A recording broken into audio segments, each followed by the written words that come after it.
See, there's so much talk out there, especially now that the law of assumption got so trendy on YouTube, about methods. So which one is the perfect method to manifest? And people are actually arguing. There are some really loyal to Neville Goddard. It has to be what Neville Goddard said. Some other people just don't care. They just want to find the right method for them. Some other people, they really feel strongly about affirmations. See, you guys, you are really lucky that you stumbled upon this channel. I've been around for a while. This is my second channel. I had a channel before. Since I was a kid, I was dwelling into the esoteric and the occult. I not only tried all manifestation techniques out there, you name it, I did it. Ho'oponopono, drinking cups, quantum jumping. I surfed, and while I was reading Vadim Zealand, learned reality transsurfing. I did Neville Goddard techniques. I had coaching from who I believe is one of the best coaches out there that you can find.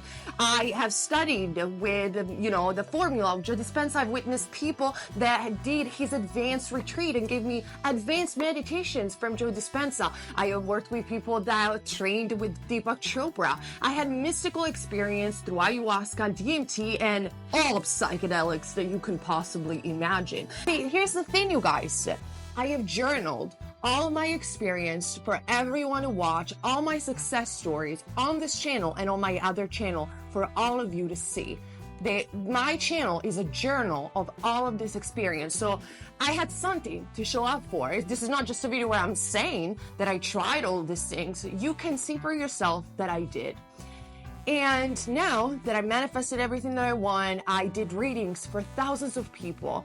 I did coachings for thousands of people. Now that I don't do practically any more of that, this is what I found out. This is the best technique, the best method to manifest. This is the thing that I always go back to. Actually, there are two things. One might be expected. The other one might be really not what you expect. Do you want to find out what is the best method for manifestation from someone that tried it all? Come more inside with me. I'll show you. Hello everybody and welcome back to my channel. In today's video, we're going to talk about what is the best method to manifest according to me. Because obviously keep in mind that everything that I say comes from my personal experience. In no shape or form, I will never impose anything on you guys. Actually, you already know what I think if you already been subscribed. If you didn't subscribe and join the community. Even on Patreon down below, I make extra weekly video every week. But besides that, you know how I think, you guys. If you've been subscribers, you know that I think that you need to experiment as much as probably I did. You don't have to if you don't want to, but you should experiment one method until it works and then realize what it works best for you. Because to be frank, we're always manifesting, and you, my friend, are already a master manifester. You didn't came on this video to hear this. You already hear me saying this all the time, but I need to make it clear, okay? For those of you guys who are new. But in today's video, we're going to talk about, according to me, to my experience, the way also I see the law performing for so many people. Like I said before in the intro, a variety of people. I have witnessed black magic. I witnessed people going crazy for black magic. I witnessed white magic. I witnessed the power of the Solomon seals. All sorts of magic that you can think of. I've studied and I witnessed and I saw and I met people. I did hypnosis, meditation, talked to spirits, channeled angels. I told you, did the DMT, ayahuasca trip, all of this stuff, right? And at the end of the day, what do I always go back to when it comes down to manifestation? See, I wanted to make this video because I was just under the shower, as I usually do affirmations under the shower. And I was just thinking, I think a lot when I'm under the shower. So I was thinking, I was like, but what is it? The thing that you always go back to when you feel stressed, when you feel that nothing is working, when you feel you don't have energy to manifest, what is the thing that you rely upon the most when it comes down to consciously manifest whatever it is that you want, Nia? And I came up with two, like I said before, with two things. One, you probably expect, like I said, another one you don't expect probably.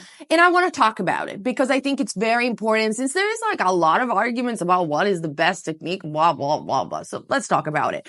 See, what I found out through my personal journey, and like I said, I have journaled this. I have things to show up for. You guys, if you've been following me since years and years ago, you saw my evolution. I don't need to sum it up over here. It's even in forums where people are minding my own business. I did it like a diary in front of all of you guys to see. I made mistakes in front of you guys. Embarrassing, also mistakes here on YouTube. And it was a, courageous choice to show everything that I was doing. But I knew I wanted to do this because that was my style. I wanted to share my personal opinion. I wanted to diary my journey in a way while I was teaching, of course, my personal experience. And what I found out is that if you set your mind to do something for real, if you're self-disciplined enough, every technique works. There is actually no reason to argue. And I know you expected this. Hold on. Keep following through. I have something to say apart from this. But see, this is just the truth. Every technique works. For me, quantum jumping by drinking water worked because when I did it, I experimented with it. And so I just did everything that other people said. They said that I had to believe that that was working. And probably because I believed that, it worked. When I was scripting, worked wonderfully. Everything that I did, without summarizing all the techniques out there, it all worked. But there are many methods that I never went back for, like went to do it again.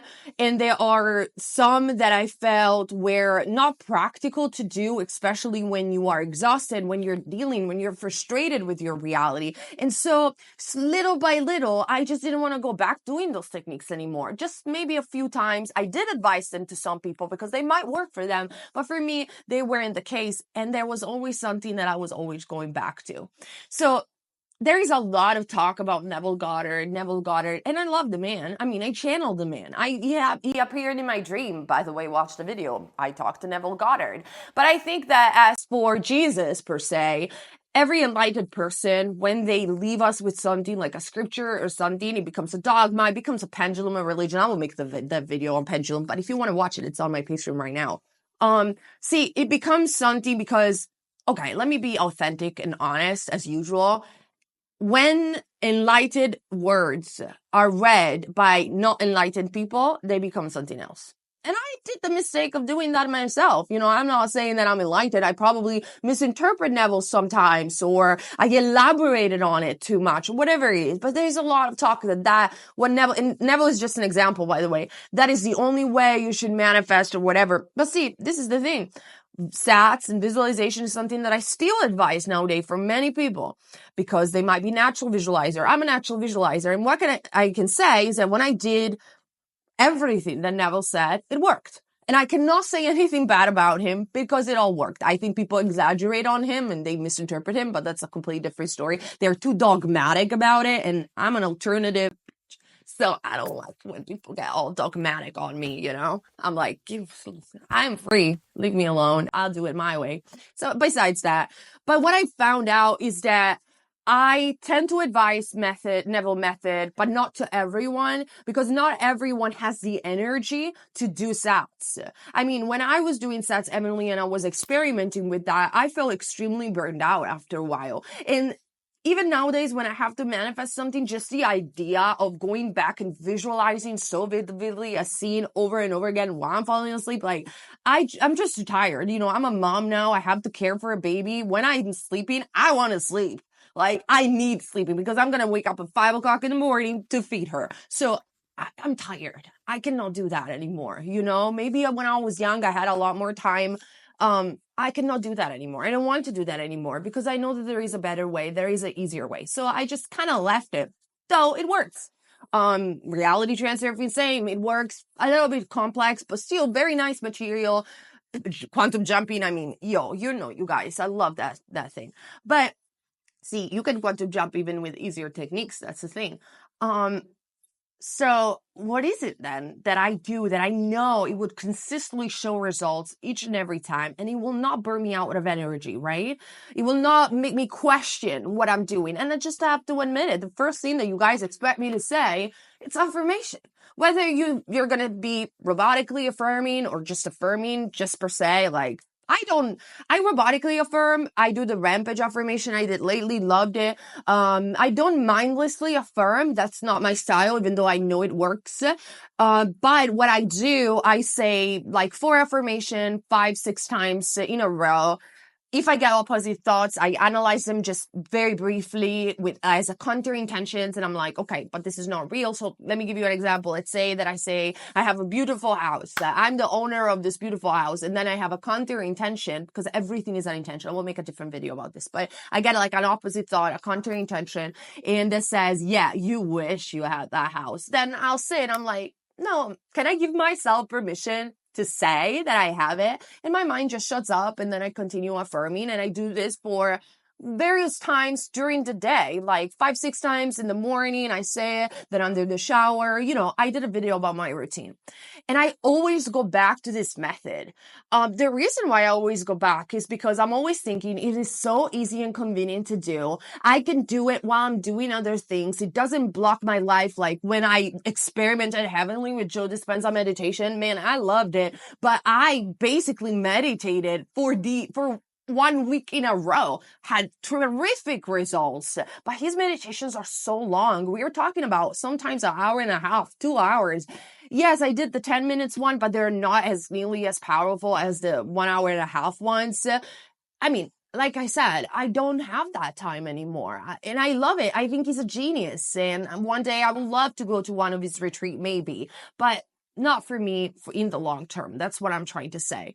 But affirmation, they're always for me. And I advise them to so many people that did coaching with me because they are for everybody. And especially they are for everyone when you are getting in this very struggling, frustrated periods and your reality is like, it doesn't show you what you want. Affirmations are the best way to push through. And I don't care what anyone says. I will always go back to them. They changed my life. They transformed my life, and I cannot stop thinking anyway. So whether it is robotic, whether it is just, mindlessly affirming here and there, affirming just once, I will forever go back to affirmation as my one best method to consciously manifest my reality. But this is not what you came to hear, isn't it? Or maybe it is, because I confirmed some of your doubts, and now you know what I think you should do and you should always stick to. But the second thing, and that's different than what you probably expect, that I did, and that I always go back to. And maybe because it's rooted just seeing me as a person and who I am, so it's very personal. But I noticed, because I was doing in my mind like a breakdown of all the things that worked and what worked best and what I always consistently go back to. The thing I always consistently go back to, apart from affirmation, is spells, is magic.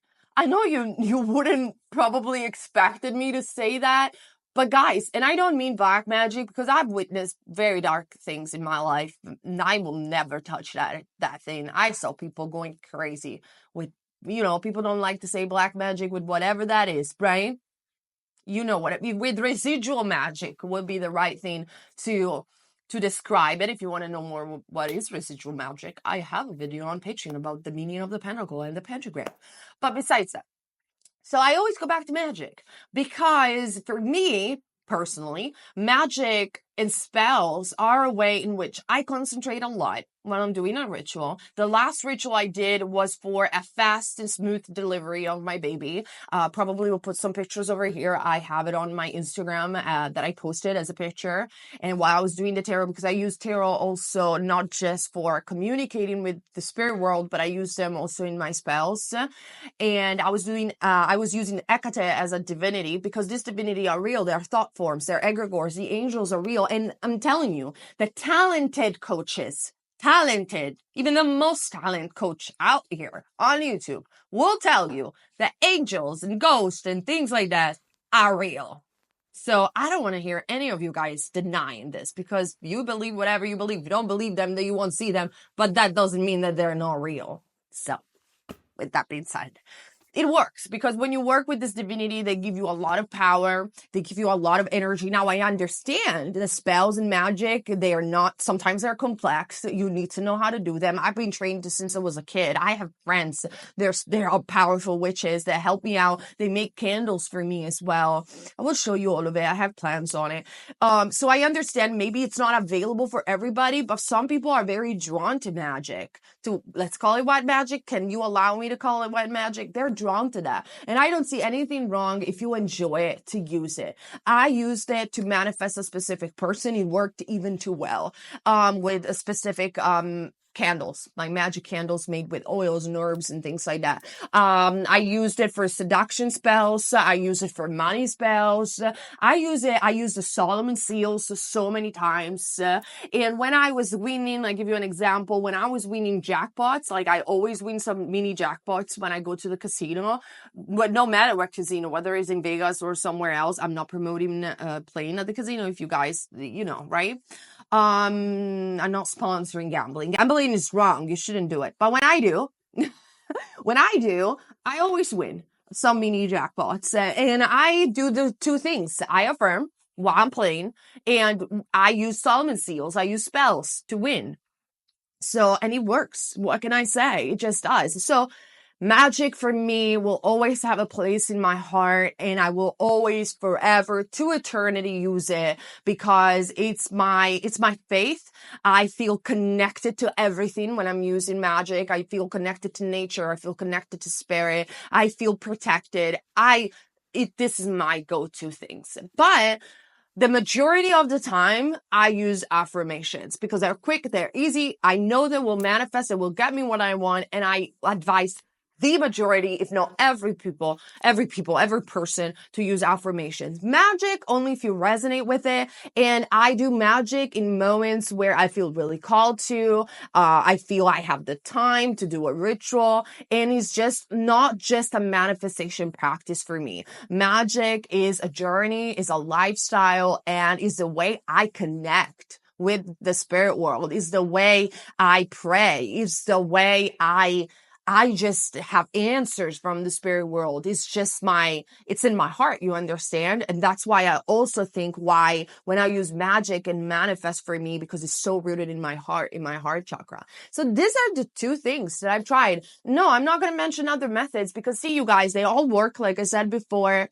but they are not as nearly as powerful as these two things. I do not care what other people say. This is my experience, and that's why my channel is full of this stuff, because I can only say what I experienced and the success stories that I see through my friends and clients, and, you know, the past clients, because I don't want to do coaching anymore. I just do it only when you guys ask me. If you ask me directly, can I have coaching with you? You email me. That's a different thing. Maybe I could consider, but I don't do it anymore for the larger public. And there are very talented coaches out there. You don't need me anyway.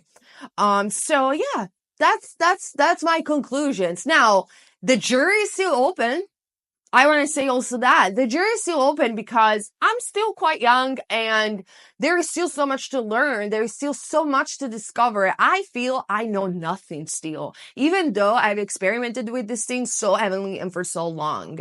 And I will continue experimenting and journaling in the next step of the evolution of this channel. And I will probably want to show you even more of what I found out through people and, you know, friends that I know that practice magic or that practice manifestation.